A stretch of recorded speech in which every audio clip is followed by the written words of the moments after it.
Selamat pagi pemirsa, bagi Anda yang baru bergabung bersama kami dan kita di segmen Create Up di mana kami akan mengulas Lingo Talk, platform edtech pembelajaran bahasa asing yang kini berfokus pada anak melalui Lingo Junior. Ini mengumumkan telah mengantongi pendanaan awal. Ya, pendanaan awal tersebut dilakukan oleh beberapa perusahaan pendanaan yang berbasis di Singapura yaitu Iterative Capital dan EduSpace. Pendanaan ini juga diikuti oleh beberapa investor lainnya dari Asia Pasifik. Tidak disebutkan berapa jumlah pendanaan yang diterima Lingotalk. Dukungan pendanaan tersebut semakin mendorong komitmen dan visi Lingotalk untuk mengatasi inefisiensi pembelajaran bahasa asing dan membantu Lingotalk mencapai target yang telah ditetapkan. Dan lewat lini produk Lingo Junior, Lingo Talk menghadirkan pembelajaran bahasa asing yang akurat dan juga disesuaikan untuk segmentasi pasar anak dengan melakukan kerjasama dengan lebih dari 150 sekolah melalui institusi pendidikan di Indonesia. Dan pendanaan yang diterima Lingo Talk juga sebagai bentuk dukungan EduSpace untuk turut serta memajukan pendidikan di Asia Tenggara, salah satunya Indonesia.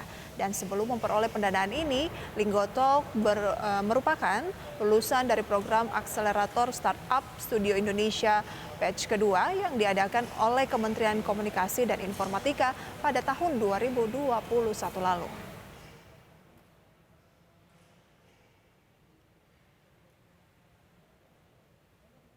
Dan untuk membahas tema kita yang menarik kali ini, hari ini kita akan membahas belajar bahasa asing lewat platform. Sudah terhubung melalui aplikasi Zoom bersama dengan Mas Andre Bento, CEO dan juga co-founder dari Lingotalk. Selamat pagi Mas Andre. Selamat pagi Mbak Prisa, Mas Vicky, apa kabar?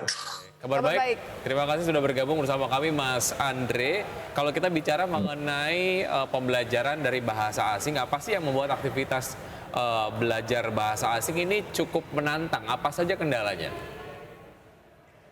Baik, tantangan terbesar yang kami lihat selama kami beriterasi di produk kami itu adalah di kurikulum sebenarnya. Jadi yang kami lihat adalah semua orang itu sebenarnya punya cara belajar beda, kebutuhan yang berbeda. Tapi bagaimana sih caranya kebutuhan-kebutuhan yang berbeda dengan cara belajar yang berbeda ini bisa kita address dan bisa kita deliver melalui sebuah pembelajaran personalized. Itu yang paling besar yang dilihat sih sebenarnya apa yang dan produk kami itu selalu mengacu kepada bagaimana kita selalu bisa menyesuaikan pembelajaran dengan kebutuhan dan preferensi dari masing-masing user.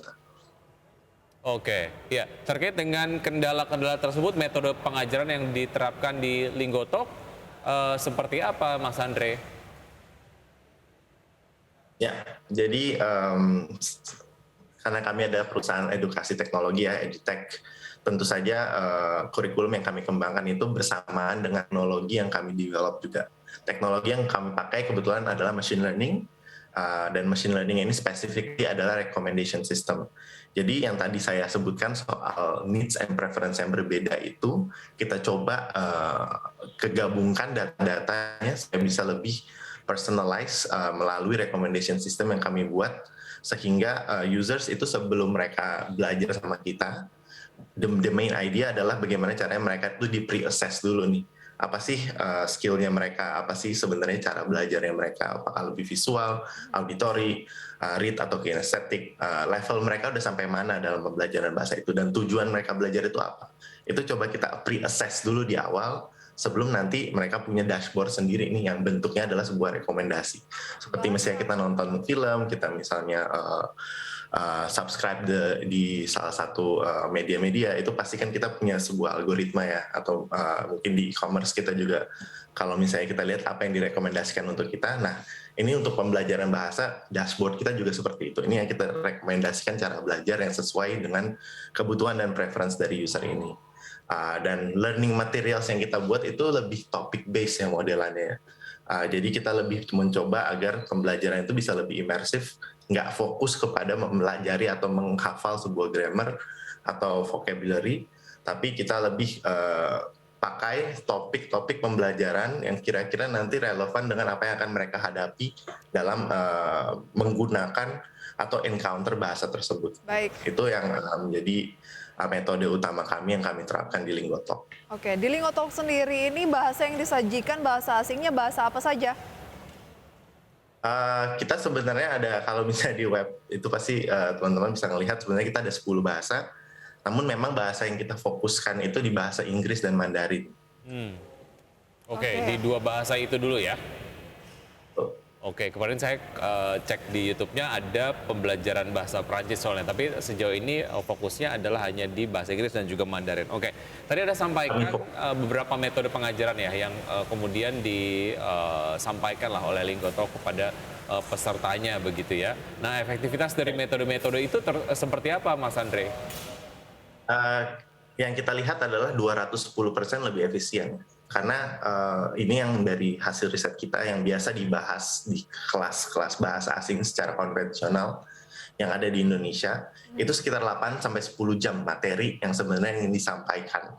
Tapi kita coba kemas ini gimana caranya materi-materi yang disampaikan 8-10 jam ini dalam pertemuan 2 jam, yaitu pertemuan satu pertemuan itu ya. Dan ini disupport sama satu lembaga sertifikasi di Eropa yang sebenarnya sudah jadi partner kita, yaitu Education Alliance Finland. Jadi di Finlandia memang pembelajaran topik base seperti ini memang sudah disupport ya. Jadi instead of kita menghafal atau kita membuat sebuah hafalan dalam pembelajaran bahasa tanpa mengerti sebenarnya penggunaan bahasa itu untuk apa, kita lebih fokus kepada bagaimana kalau misalnya kita bikin satu materi yang bentuknya sebuah topik, apalagi kita fokusnya buat anak-anak ya.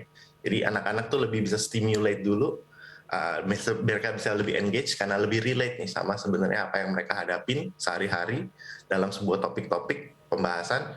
Grammarnya kita kasih di situ, vocabulary-nya kita kasih di situ, dan itu jauh lebih efektif. Jelas lebih efektif. Pertama dari segi engagement rate-nya meningkat. Yang kita lihat ya permasalahannya paling banyak tuh engagement-nya anak-anak 3 menit, 5 menit kalau udah bosan mereka udah nggak mau belajar. Tapi ini mereka bisa stay throughout the learning.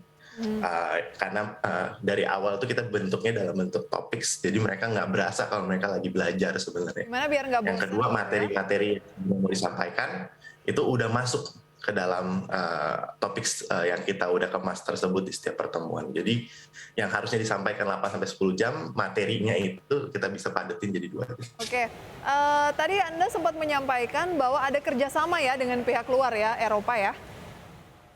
Betul. Nanti akan kita bahas lebih jauh dan juga soal persaingan nih, karena kan bicara soal apa ya, edukasi bahasa asing itu udah banyak yang offline, kemudian online juga udah banyak gitu ya, bahkan sekarang banyak yang merambah ke TikTok. Nah, persaingannya itu seperti apa? Nanti akan kita bahas lebih jauh, kita jeda terlebih dahulu, pemirsa, kami akan segera kembali. Terima kasih Anda masih bergabung bersama kami di Kreatab dan kami masih berbincang bersama Mas Andre Benito, CEO dan co-founder dari Linggotalk. Oke, kita masih membahas, ini adalah salah satu platform edukasi gitu ya, khususnya bahasa asing. Nah, ngomongin soal edukasi bahasa asing kan ini pemainnya udah banyak nih, offline kemudian online apalagi, dan juga udah di TikTok juga udah banyak yang melakukan edukasi bahasa asing dengan video pendek. Nah, bagaimana melihat peta persaingan ini? Ya, tentu saja kalau misalnya melihat dari apalagi dari pendanaan ya di edutech sekarang lagi sangat naik. Lalu kemudian tadi sudah disampaikan juga untuk persaingan memang sudah semakin banyak orang-orang dengan solusi baru, dengan ide baru. Makanya kita di sini fokus di bahasa asing dan kita fokus di anak-anak. Oh, Yang kita lihat memang anak-anak secara ya. market ini Lingo Junior ini luas. ya. Oke, inilah kelebihan dari Linggotalk karena dia lebih fokus ke yang junior, Wiki ya. Oke, ada koordinasi ataupun kerjasama Linggo Junior dengan sekolah, mungkin Anda bisa elaborasi, Mas Andre. Betul. Jadi produk kami di Linggo Junior memang fokusnya itu adalah personalized language learning for schools gitu. Yang kita cater memang sekolah-sekolah, baik itu sekolah swasta, sekolah negeri, maupun sampai ke tingkat MI ya, kalau misalnya di kita ya, di SD. Kita lebih banyak cater di sekolah Jawa Barat as of now. Dan kerjasama kita bentuknya memang ada 2 ya, memang secara intrakurikuler, kita langsung ke sekolah, kelas dalam bentuk kelas gitu. Yang kedua adalah program ekstrakurikuler, biasanya kita lebih menjangkau orang tuanya melalui sekolah. Dan ini kita sudah ada hampir sekitar 180 sekolah bekerja sama dengan kita Wow. untuk semester depan ya. Tapi rata-rata di Jawa Barat ya? Ya, rata-rata masih di Jawa Barat, kita ngeliat memang marketnya masih besar di situ. Tapi kita sesuai janji kita mau coba explore satu provinsi di Pulau Jawa dan Pulau Sumatera. Oke, Untuk bicara mengenai tumbuh kembang perusahaan rintisan di Indonesia untuk bisa mendapatkan pendanaan awal ini cukup challenging katanya ya, portfolionya ataupun mungkin profitabilitasnya belum kemudian tercermin, tapi sudah bisa mendapatkan kepercayaan dari venture capital untuk dilakukan penanaman modal begitu. Nah, ceritanya kemarin seperti apa, Mas Andre? Oke, mungkin apalagi kalau di early stage kita bilang ya, memang yang dijual itu lebih ke visinya. Tapi at the same time sebenarnya kita juga melihat bahwa portfolio yang tadi Mas Wiki sebutkan itu adalah lebih ke gimana cara kita bisa convert gitu kan. Portfolio yang udah ada itu sebenarnya merepresentasikan berapa persen sih dari jumlah market yang kita sebenarnya udah tap di situ. Kayak misalnya kita gabung di sekolah, kalau misalnya kita join satu sekolah A di yayasan A ini sebenarnya udah punya berapa puluh sekolah di bawahnya dia. Nah itu yang kita lihat ya, sebenarnya scalability-nya ada di situ, karena kita mainnya bukan school to school, door to door. Kita mainnya tap di yayasan, tap dinas. Nah itu yang membuat kita punya scalability portfolio gitu ya, karena sekolah-sekolah yang kita lagi serve sekarang, kalau misalnya mereka tertarik, pasti yayasannya juga tertarik untuk bikin sekolah-sekolah lain itu join sama kita juga di yayasan yang sama. Baik. Which is itu udah jadi sebuah scalable solutions ya buat yayasan tersebut gitu. Ya, kuatkan terlebih dahulu portfolionya, berikutnya menjadi lebih scalable lah ya, dan juga lebih terukur sebetulnya jalur sebuah perusahaan rintisan untuk bisa mendapatkan profit itu dari mana, itu kemudian indikator-indikator penentu lah, visi akan chip in atau tidak, kurang lebih kayak gitu ya Mas Andre ya. Wow, kayak gitu. Oke, jadi nggak perlu lagi kayak door to door gitu ya, tapi bisa melalui yayasan seperti yang dilakukan oleh Lingotalk. Apa harapan dari Lingotalk ke depan ataupun Lingotalk Junior dan juga targetnya? Singkat saja, Mas Andre. Lifelong learning journey pastinya. Kita start early dari anak-anak melalui Linggo Junior. Sekolah ini akan jadi ekosistem pembelajaran untuk usia dini yang nantinya begitu mereka sudah dewasa akan lanjut ke produk-produk kita selanjutnya, yaitu Linggo Talks for Adults. Itu nanti akan selalu jadi circle ya. Kita mulai start early, bikin funnel yang besar melalui sekolah. Nanti mereka yang sudah graduate, mereka akan bisa lanjut terus belajar bahasa sama kita. Baik, oke. Mas Andre, terima kasih sudah bergabung bersama kami di Power Breakfast. Sukses untuk Anda, waktu kita pendek dan sehat selalu, sampai jumpa. Terima kasih banyak. Selamat pagi. Oke, itu dia ya pemirsa, bagaimana startup itu memang bisa datang dari berbagai macam lini gitu ya, baik itu edukasi dan juga lain sebagainya, Wiki ya. Berbagai macam sektor, dan salah satunya adalah tadi yang bisa didapatkan ataupun mungkin dipetik dari apa yang kemudian sudah disampaikan oleh Mas Andre. Jadi ya itu, untuk perusahaan rintisan di tahap awal biasanya kan mereka agak challenging untuk bisa mendapatkan pendanaan. Tipsnya itu perkuat dari si portfolionya, artinya memang harus jalan dulu, harus ada investasi yang kemudian dilakukan oleh foundernya sendiri gitu ya untuk mendapatkan portfolio yang bagus. Kemudian bagaimana cara dari perusahaan rintisan ini untuk mempresentasikan beberapa revenue stream ataupun sumber-sumber pendapatan lah. Kalaupun memang venture capital chip in, kira-kira sumber-sumber pendapatan yang potensial mana saja, dan biasanya itu sudah mulai dipercayalah oleh venture capital untuk akhirnya ditanamkan modalnya. Oke, gitu. sebuah ilmu yang sangat bermanfaat tentunya ya kalau selalu pantengin create up, karena langsung nih mendapatkan amunisi dari pelakunya. Betul gitu sekali. Ya.